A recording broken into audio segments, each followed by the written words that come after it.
be ho ahetrany ny malotra ny araba ho anareo rehetra zay efa iopotry ny radio amty ariva mafinaritra ity.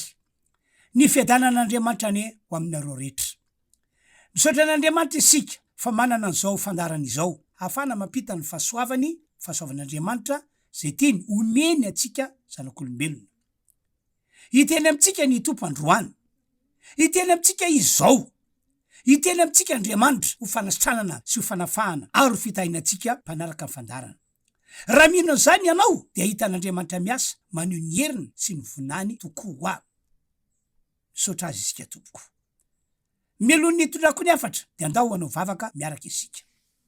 Raha eo Andriamanitra tsy toy ianao, misaotra ny amin'ny fahavelomana nomenao anay, ary misaotra ny amin'izao fandarana zay efa nomenao anay zao mba ho tanterahana, ho famonjena olona be dehibe.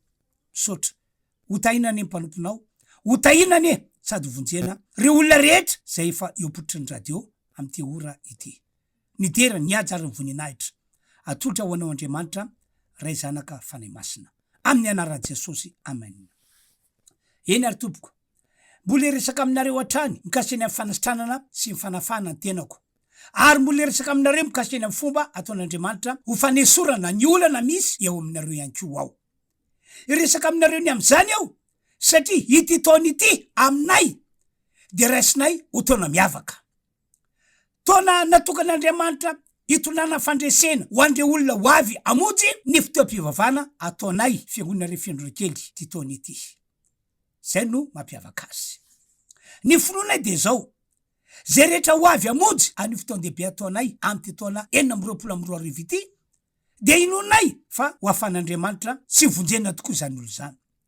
Jesosy mihitsy no anasitrana sy amonjy azy tahaka izay efa nataony tamin'ny hafa. Amaky Baiboly isika araka ny voalaza ao amin'ny Asina Apôstôly 7:1 ka hatramin'ny 5. Lavalava lay teniko ka areo tsara. Toy zao voasoratra ao. Ary Petera sy Jona niakatra eo akajany tempolo tamin'ny ora 7 fotoam-pivavahana. Ary nisy nitondra lehilahy naleha mitodra hatrany an-kibon-dreniny zay napetrany isan'andro teo alohan'ny vavahady ny tempolo, lay atao hoe tsara endrika, mba hangataka fiantrana am'izay miditra eo amikajany tempoly. No nahita Petera sy Jona efa niditra eo akajany tempoly izy, dia nangataka mba homena fiantrana. Ary Petera sy Jona nibanjina azy ka nanao hoe, mijery anay. Dia nibanjina azy roa lahy tsara izy, fa nanantena azo zavatra taminy. Fa ho Petera, tsy manana vola fotsy na vola mianao, fa zay ananako nomeko anao. Amin'ny anaran'i Jesosy Kristy avy Nazareta, mitsangatsangana. Ary noraisany tamin'ny tanany ankavanany raha lehilahy ka natsangana. Dia natanjaka niaraka tamin'izay ny tongony sy ny kitrokeliny. Ary niatsamotsamotra izy ka nijoro. Dia nitsangatsangana ary niarindra taminy eo akanjan'ny tempoly, nitsangatsangana sy niatsamotsamotra sady nideran'Andriamanitra. Mazava ny voasoratra. Noho izany, omena voninahitra avy hatrany Jesosy ny amin'ny fanasitranana sy fanafana magaga nataony tamin'ilay lehilahy nalemy hatrany amboaka. Tsy vitany hoe sitrana ilay lehilahy malemy, fa nivay ihany koa ny olana teo amin'ny mpianakaviny. Nosotrany Jesosy sy noafahany tamin'ny alalan'ny vavaka nataon'i Petera sy Jona ilay lehilahy nalemy. Tena nampitola gaga ny olona mihitsy ny zava-nisy tamin'izany, satria zavatra tsy fahitany hoe olona malemy hatrany an-kibon-dreniny, sady olona malemy efa taona maro kanefa sitrany teo eo taoriana vavaka natao azy. Tsy fahitany olona zany. Ny maromaro kokoa sitrany ilay lehilahy nalemy rehefa nampiasain'ny Petera sy Jona ny fahefany ny anaran'i Jesosy, nampiasaina narana finoana. Ry mpiany malala, niseho zany fanasitrana magaga zany satria niomba sy niasa tamin'ny alalandreo apôstôliny Jesosy. Tantaraiko aminareo tokoa, arengany ka ampitombo ny finoanareo zany. Hoy aho aminareo, tsy miova Jesosy. Mbola mpanasitra foana Jesosy hatramin'ny andron'ireo apôstôly sy ny fiangonana voalohany, ary mbola mpanasitran'izy hatramin'izao. Mpamaolana ihany koa Jesosy, ary zany no natonga azy niantso ny olona rehetra zay miasa fatratra sy mavesatra entana, ary zay manana olana mba hanantona azy, fa ho afahany amin'ny olana ny olona tonga eo aminy. Matteo 7:20, 2:20 no misy an'izay teny nataon'i Jesosy izay. Ny andrasin'Andriamanitra amin'ny olona fotsiny de ny finonan Jesosy ho mpamonjy sy ho mpanasirana ary ny finonan Jesosy ho tsy miova amin'ny asany nany andre ny ray azy. Rehefa mahita an'io finona io amin'ny olon'Andriamanitra de miasa manasitrana sy mamaolana amin'ny fomba magaga izy. Iverenantsika azy le tantara magaga niseho tamin'ilay lehilahy malemy. Hatrany an-kibon'ny reniny no efa nalemy ity lehilahy iray ity. Ka ny asa fivelomany nataony tam'izany de ny mangataka fiantrana eo am'ireo olona makao amin'ny kianjan'ny tempoly. Maro amin'ny olona no nahita azy teo ambavadin'ny tempoly tam'izany. Efa maro ireo mpitondra fivavahana no nahita azy nangataka fiantrana teo. Fa tamin'ity indray mandeha ity no tsy nampoziny, tena surprise taminy ny nataon'Andriamanitra ho azy. Engane kany eo zavatra tsara tsy napozinao eo aminao ny Tompoandriamanitra androany. Fanaon'Andriamanitra mantsy ny manao zavatra toy izany. Tsaroko tantaran'ity renim-pianakaviana ray ity. Nararina ny 35 taona ty vehivavy ray ity. Maty ny tanany ankavanana, tsy afaka nietsika intsony. Efa nataony daholo fomba rehetra ho fanasitranana ny tanany, fa izay tsy sitrana mihitsy izy. Efa kivy sy namofo izy tam'izany. Kivy sy namofo izy satria mafy be izany atao hoe maty tanana izany. Tsy napoziny, tonga tao amin'ny tanana nisy azy, izahay, tonga tao andapa. Noho izany, tonga izy, namonjy ny fotoan-dehibe nataonay tao andapa. Natao ny fitoriana ny tenin'Andriamanitra tam'izany, ary natao ihany koa ny vavaka ho an'ny olona marary. Akory ny agakana, fa tamin'io andro natokavany namonjy an'izany fotoan-dehibe nataony izany no sitrana izy. Afaka nijoro vavolombelona teo anatrehan'ny olona rehetra izy tam'izany, fa no afan'i Jesosy tam'ilay aretina maty tanana, omena an'Andriamanitra voninahitra. Ina moa no antony mahatonga amin'ny tantara an'izany aminareo? Ny antony de zao, mahay ny zavatra rehetra ny Tompoandriamanitra. Hay ny manasitrana ny olona marary, ary manasitrana amin'ny fomba magaga. Ary na vieza ny fihevin'izany aretina zany, de any foana ny manasitrana sy ny manafaka an'le olona. Hainy ihany koa ny mamaha ny olana misy, ary tsy takatry ny saina mihitsy ny fiasan'Andriamanitra eo amin'ny olona zay ny vonjeny. Iasa eo aminao, eo aminareo, amin'ny fomba magaga ane ny Tompoandriamanitra androany, am'izao ariva izao. Iverentsika indray le tantara fanasana nataon'Andriamanitra ho an'ilay lehilahy nalemy efa taona maro. Toy izao ny toan'ny tantara.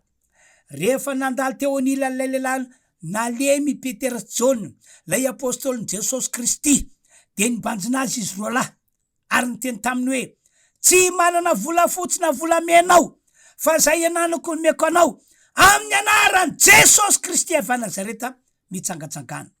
Zay teny zay no nolazain'i Petera tam'ilay lehilahy nalemy.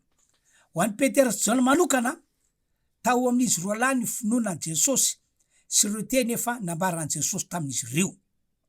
Tao amin'izy ireo ny finoana, fefa nomen'Andriamanitra azy ireo ny fahefana anasitrana sy anafaka ny olona marary.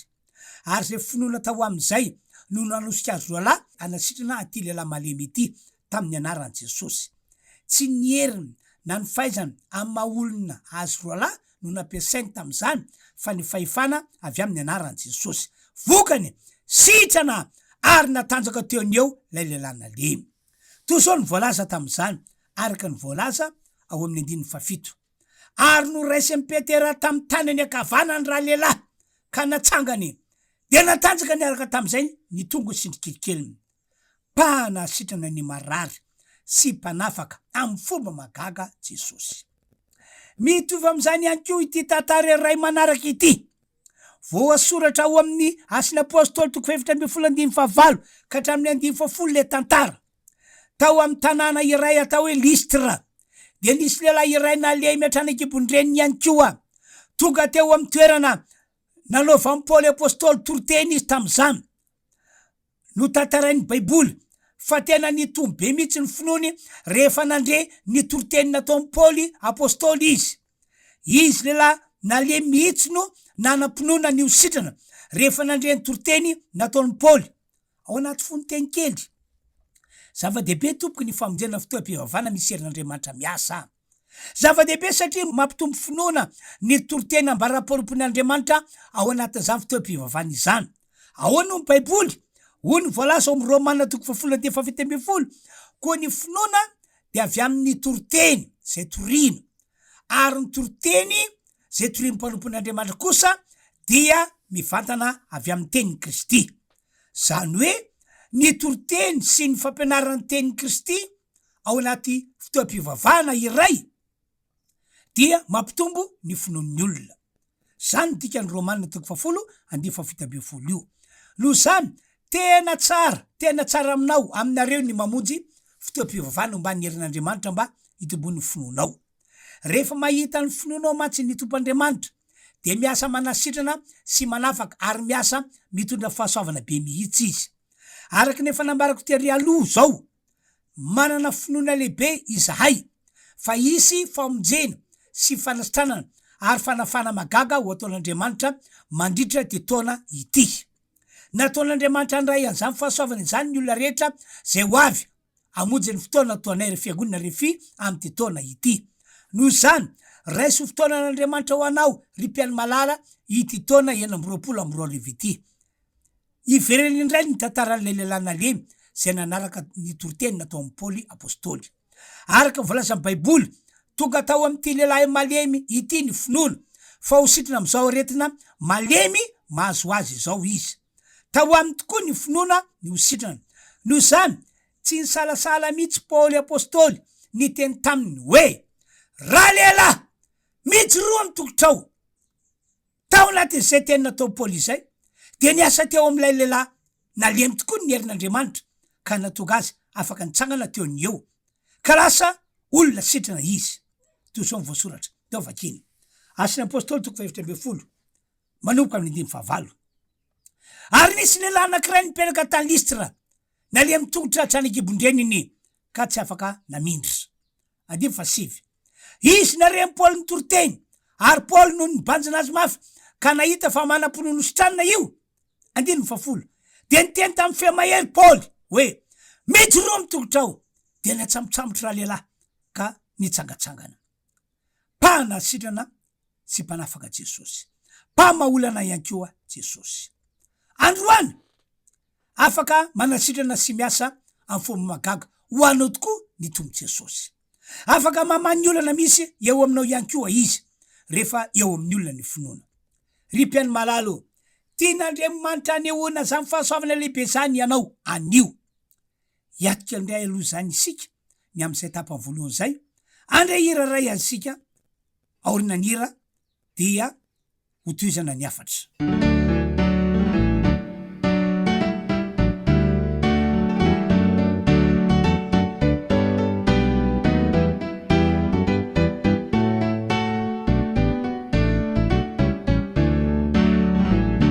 Resy lahatrao no ny fitiavanao, nampiaiky fanay iverinanao, nanjary ifaliako zay vao tena tiako, ianao reriray tiako mandraky zay, tsy tratra ny molotro iteran'Andriamanitro, aneo ny finoko ampotsy soloko, ho lavitry ny tahotra satria anao nanavotra, hitsorotsirona toko hitanany Baibolina oso ho ampinga ao ampo.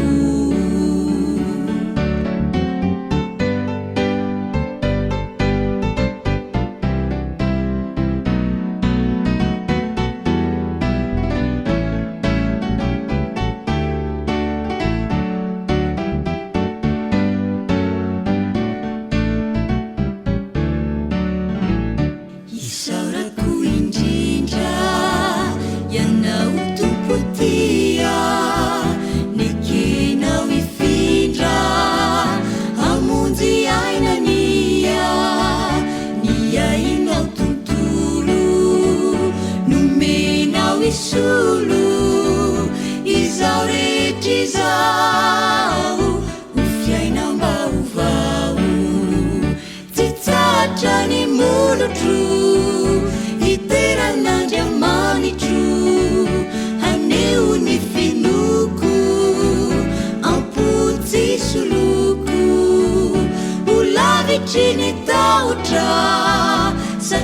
anao nanavotra itsorotsirona toko hitanany baiboly na oso wampinga wampo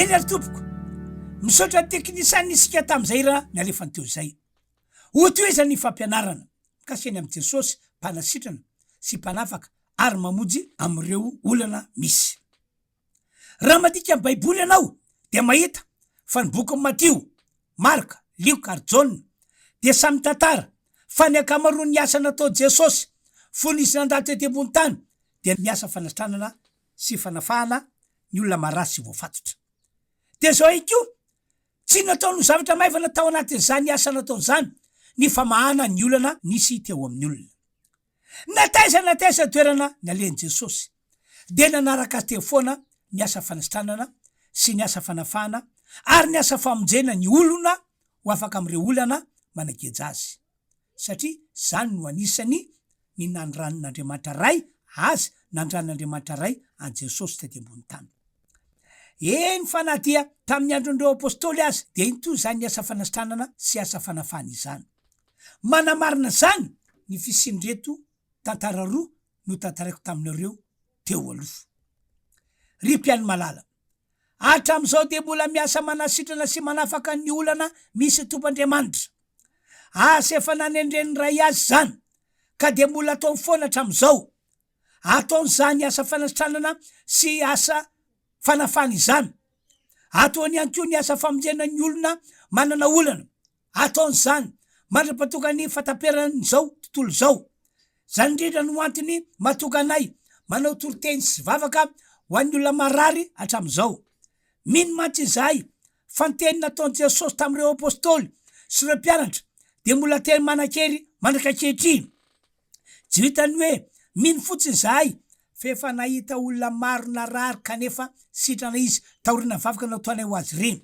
ary tsy vitsy tamin'ireo olona nanana olana no efa novojen'Andriamanitra taorina vavaka nataonay ho azy reny tateo rino ry havana malala ry mpiano ajaina mino fa izao no andro ny tompo anao andro efa nomaniny anasitranananao zay marary zao andro zao izy tompo mantsy no tsy miova ka zay efa nataony tany aloha de mbola hay natao am'izao taonjato fa raika amby 20 sy taona 2013 misy antsika izao noho zany ny olona marary rehetra ny olona azo famisaviana ihany koa ny olona manana olana ny olona ao anatin'ny ady mangotrakotraka ny olona matsapa fa efa resy tanteraka resy fiainana de atsony Jesosy avokoa izy reny mba hanatona azy ary nampanantena ny tompo Jesosy fa omeny fitsarana zany olo zany tompoko omeny fitsarana amy fomba tena magaga sy matalanjona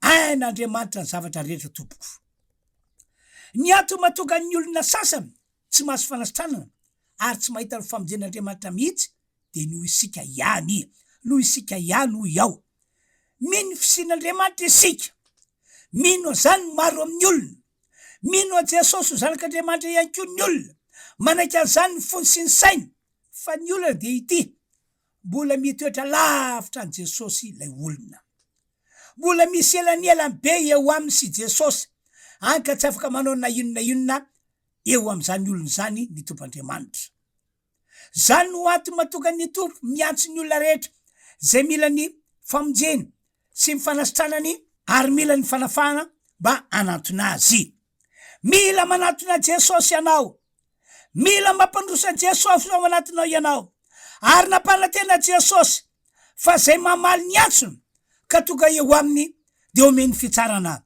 de raina Jesosy ny am'izany noho izany ho anareo zay mandre anzy ho afatra etiko zao asa mankatakandro intsony tapao ny hevitra ao ny anatona Jesosy sy ny andray azy eo amin'ny fiainanao ray manontolo ary mino ihany koa fa rehefa tonga eo aminy ianao de hovonjeny ny fanahinao ary ataonao anatin'ny listre olona mahazo fanjakan'Andriamanitra ianao hosotrany Jesosy amin'ny alalan'ny vavaka ataonay ny aretinao ary vahany ny olana misy eo aminao de rena ny tompo. Zay zany ny afatra netiko anareo indray tamty ariva ity. Mafisiko aminareo ny filazana sy fanentanana nataoko tery aloha. Mandritsy ty taony ity manana finoana lehibe zahay fa hovonjen'Andriamanitra sy hositraniny ary ho afahany am'ireo olana misy ny olona zay ho avy amonjy fotoam-pihavana taonay mandritra ty taony ity. Noho zany tongava ianareo zay marary sy anareo zay mana olana rehetra ety any ko ny havanao marary fa izao no andro ny tompo Jesosy natokany ho anao anasitranany sy amonjenanao ho afaka am'ireo olana. Tsarovy ary minoany zao tena ataoko zao ianareo, tsy miova Jesosy ary tsy miova hatram'izao izy. Ny fomba fiasa fahiny sy ny tany aloha tany de mbola fomba fiasany hatram'izao. Raha nanasitrana lay lehilahy nalemy mpangataka teo ambavadiny tepolo tamin'ny alalan'ny Petera sy Jaona ny tompo Jesosy de mbola afaka manasitrana ny olona marary amin'ny alalana ihany koa izy. Mandritra ny fotoam-pihavana anasainay anareo io. Ka manomboka izao de amboarana programanao tongava isaky ny alahady. Fa andro tompo anao zao, taona efa voatokan'Andriamanitra amonjenanao zao, ny aretinao tsy sitrana hatram'izay amin'ny anaran'i Jesosy hositranina. Ny olonao tsy voavoatra am'izay amin'ny anaran'i Jesosy ho vahana. Amty taona ity no anehoan'Andriamanitra marimarina fa tena tiantsika zanak'olombelona izy. Normal, ny zanany latokana azy nomen'Andriamanitra atsika, nomeny mamay-pona, natao sorona teo ambony azy fijaliana. Ka tsy mainka ava, fa ny aretinao tsy hositraniny, ny olanao tsy ho vahany, ianao tsy ho tahiny, fa tsotre manana finoana ary tongava mamonjy fotoam-pihavana zay karakaranay. Misy fidiriny indimy izay ny alahady amin'ny 9 ora maraina, amin'ny 7 ora maraina, amin'ny 10 ora maraina. De ny tolakandro amin'ny 12 ora sy amin'ny 2 ora. Ka zay mety aminao no vonjenao am'ireo ora fotoam-pihavana ireo. Ny toerana moa tsy miova ao amin'ny fiangonana Refy Androdrakely. Zay zany ny afatra androany ka de marana fotoana amin'ny alalana vavaka isika. Ivavaka ho anareo zay marary avy hatrany ao ary anao vavaka manokana ho anareo manana olana. Fa melohan zany andao anaraka hira ray aloha sika. Vita ny hira ataoko ny vavaka. Raha afaka mandoalika moa ianao de ataovy mihitsy zany ho fanehoana ny finoanao na hoe apetrao eo amin'ny fonao ny tananao. Anaraka hira ray avy hatrany aloha zany isika.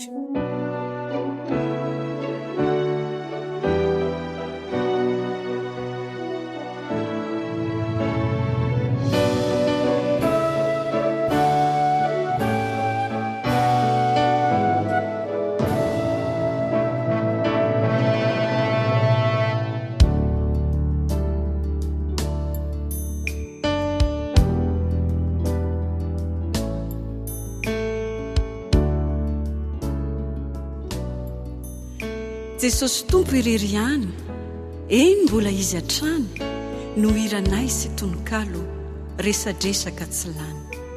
Satria Jesosy tompo irery ihany no tsy miova maly anio, mandrakizay eny an-danitrany mbola izy ihany tady teo. Jesosy tompo irery ihany no nahavita isolovona mba mpitiava tena mamy anao mpanotana olotona. Eny Jesosy tompo irery ihany no sakaiza mahatoky azo ankina ny eto an-tany tsy hatahorany isoloky.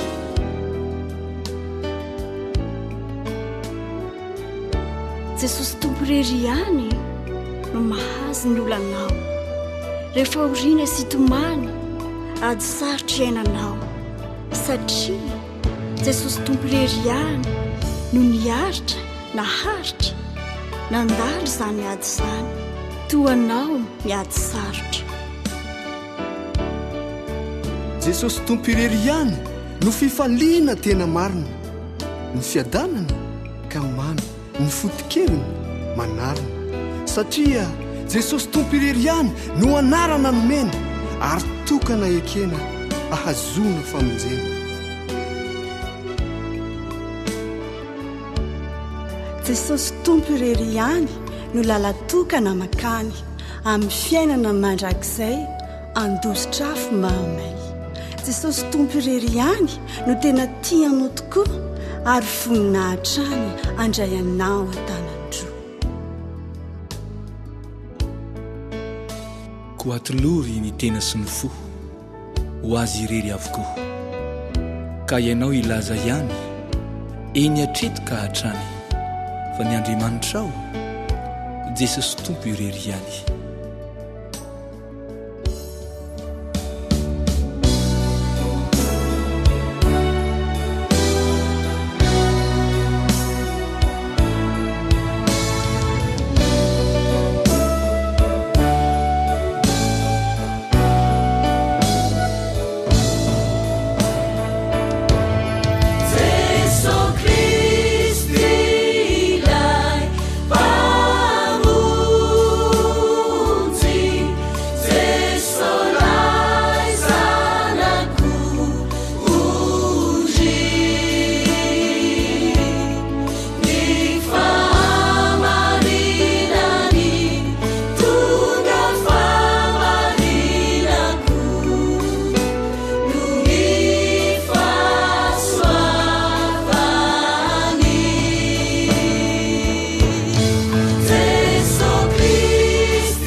enina tompoko ny voninahitra any eo an'Andriamanitra irery ihany. Do ivavakintsika rainay zay ny an-danitro misaotra ny amin'ny afatra zay nasianao netiko androany, misaotra ny amin'ny famaginao ny olona ka napetraka ao anaty le finoana le fatokina fa amonjy azy tokoa ianao. Reo olona marary rehetra amin'ny anaran'i Jesosy sitraniko esoriko ny herinaretina nitovy efa maty velomiko amin'ny anaran'i Jesosy. Misy famonjena, misy fakakana. Reo zay manana olana mino anao Jesosy mpamaolana vonjena amin'ny anaran'i Jesosy an'izy. Misaotra raha eo amin'ny anaran'i Jesosy no navaka ny vavaka. Misaotra Tompo, amen. Ny dera sy ny ajary ny voninahitra ane dia atolotra ho an'Andriamanitra ray zanaka fanahy masina de amin'ny herin'ny ray tompoko.